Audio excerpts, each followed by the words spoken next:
If you're like most folks, someone in your life has probably told you at one point, cracking your knuckles will mess up your hands forever.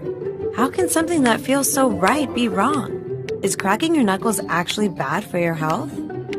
When you crack your knuckles, you're not actually cracking anything.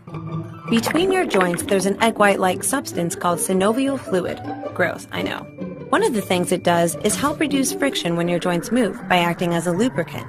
Scientists used to think that the cracking sound was the result of bubbles popping in the synovial fluid.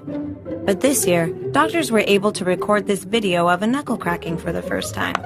They found that the crack you hear is actually the sound of a cavity forming. Nothing is